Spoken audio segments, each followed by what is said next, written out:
بسم اللہ الرحمن الرحیم۔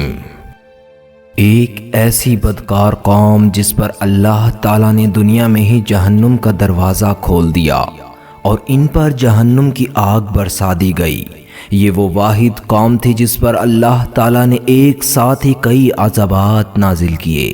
اس سے پہلے کسی بھی قوم پر اللہ تعالیٰ نے ایک ساتھ عذابات نازل نہیں فرمائے تھے۔ یہ کون لوگ تھے اور یہ لوگ ایک خوبصورت لڑکی کو ایک درخت کے لیے کیوں ذبح کیا کرتے تھے، اور پھر اللہ تعالیٰ نے اس قوم کا انجام کیا فرمایا؟ پیارے دوستو، اللہ کے پیارے نبی حضرت ابراہیم علیہ السلام کی تیسری بیوی جن کا نام کنتورہ تھا، ان سے ان کے بیٹے مدین پیدا ہوئے۔ مدین اپنے اہل و عیال کے ساتھ اپنے سوتیلے بھائی حضرت اسماعیل علیہ السلام کے قریب ہی حجاز میں آ بسے، جہاں مدین کی آل اولاد کو اہل مدین پکارا جانے لگا۔ حضرت ابراہیم علیہ السلام کے بیٹے کی یہ نسل آہستہ آہستہ بڑھتی چلی گئی اور یہ ایک بہت بڑا قبیلہ بن گیا۔ جب یہ لوگ بہت زیادہ پھیل گئے تو انہوں نے اپنے علاقے کو دو حصوں میں تقسیم کر لیا۔ شہری علاقے کو مدین پکارنے لگے، جبکہ دیہاتی علاقے کو ایکا کہا جانے لگا۔ انہی لوگوں کو قرآن میں اصحاب ایکا کے نام سے پکارا گیا۔ ایکا کے لفظی معنی جھنڈ والے اور سبز و شاداب جھاڑیوں کے ہیں۔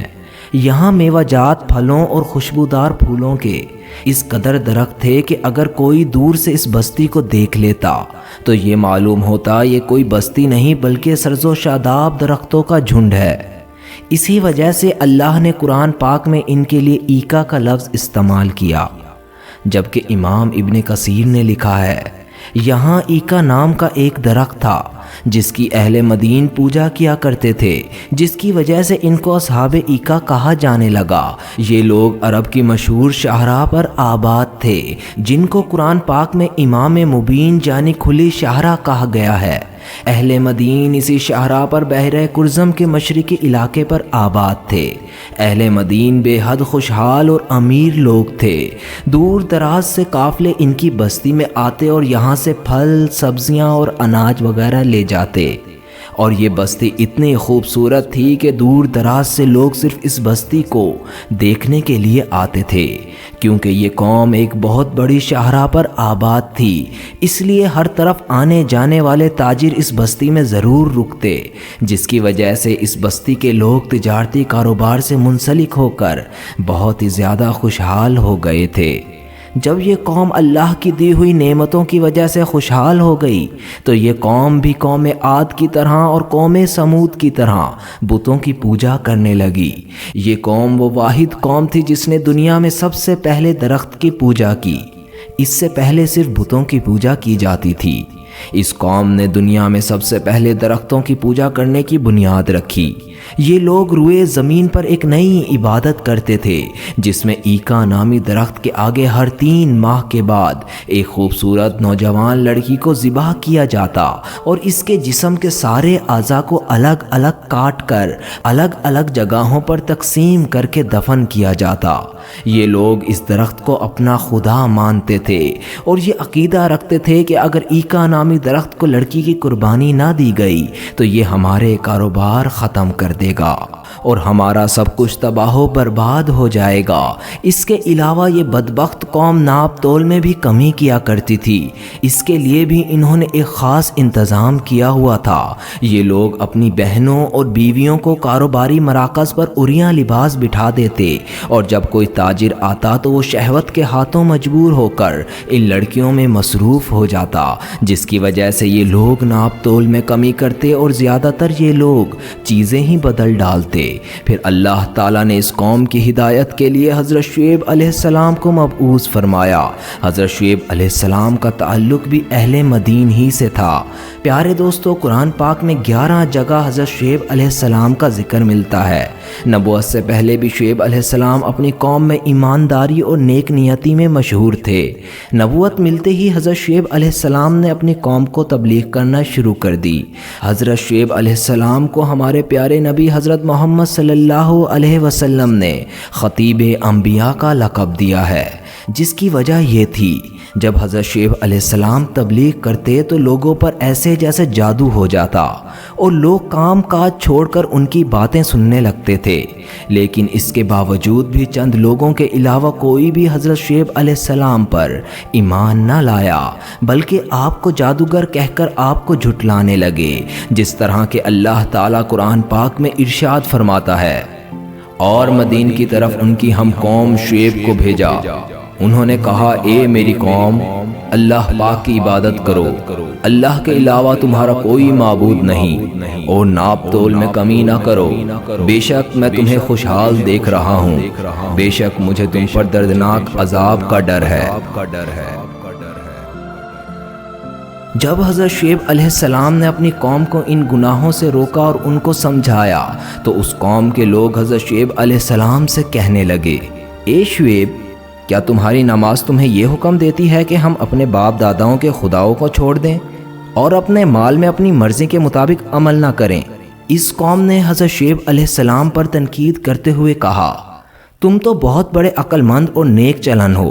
اس کے باوجود بھی حضرت شعیب علیہ السلام نے اپنی قوم کو ان برائیوں سے منع کیا اور اللہ کی وحدانیت کی طرف بلایا۔ جب کسی بھی طرح حضرت شعیب علیہ السلام کی قوم اپنے گناہ سے باز نہ آئی تو حضرت شعیب علیہ السلام نے اپنی قوم کو پرانی قوموں پر نازل ہونے والے عذابوں سے ڈرایا اور ان سے فرمایا، اے میری قوم، اگر تم لوگ اسی طرح ہی گناہوں کے اندر مبتلا رہے اور میری بات نہ مانی تو اللہ تعالیٰ کا دردناک عذاب تم پر آ جائے گا، جس طرح حضرت نوح علیہ السلام کی قوم پر اور حضرت ہود علیہ السلام کی قوم پر اللہ کا دردناک عذاب نازل ہوا تھا، اور حضرت لوط علیہ السلام کی قوم تو تم سے کوئی دور نہیں۔ پوری قوم حضرت شعیب علیہ السلام کی یہ نصیحت سن کر حضرت شعیب علیہ السلام کے خلاف ہو گئی اور ان سے تنگ آ گئی اور حضرت شعیب علیہ السلام کو دھمکی دینے لگی، یا تو تم ہمارے دین میں شامل ہو جاؤ ورنہ ہماری بستی سے نکل جاؤ۔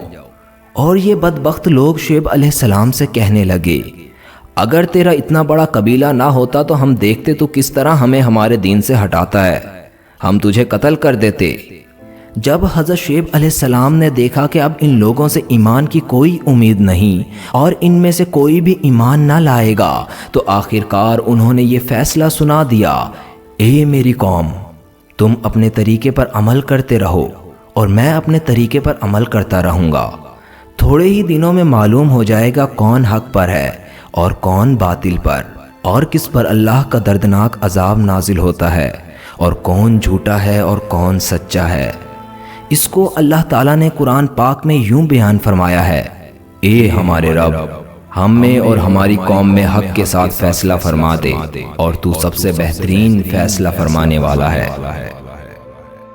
حضرت شعیب علیہ السلام نے جب آخری بار اپنی قوم کو سمجھایا لیکن یہ لوگ پھر بھی اپنے گناہوں سے باز نہ آئے اور نہ ہی انہوں نے توبہ کی، بلکہ حضرت شعیب علیہ السلام سے کہنے لگے، اگر تم اللہ کے سچے نبی ہو تو آسمان سے کوئی ٹکڑا گرا کر ہمیں ہلاک کر دو اور اللہ کا وہ دردناک عذاب لے آؤ جس سے تم ہم کو ڈراتے ہو۔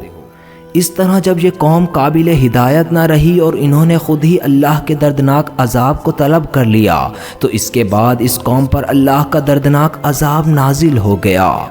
جس طرح حدیث پاک میں آتا ہے کہ ان بدبخت لوگوں پر جہنم کا ایک دروازہ کھول دیا جس کی وجہ سے پوری بستی میں شدید گرمی اور لو کی حرارت پھیل گئی اور بستی والوں کا دم گھٹنے لگا، تو وہ لوگ اپنے گھروں میں جانے لگے اور اپنے اوپر پانی پھینکنے لگے، مگر پانی اور سائے کی وجہ سے بھی ان کو کوئی سکون نہ ملتا اور جہنم کی آگ کی گرمی کی وجہ سے ان لوگوں کے بدن جلنے لگے۔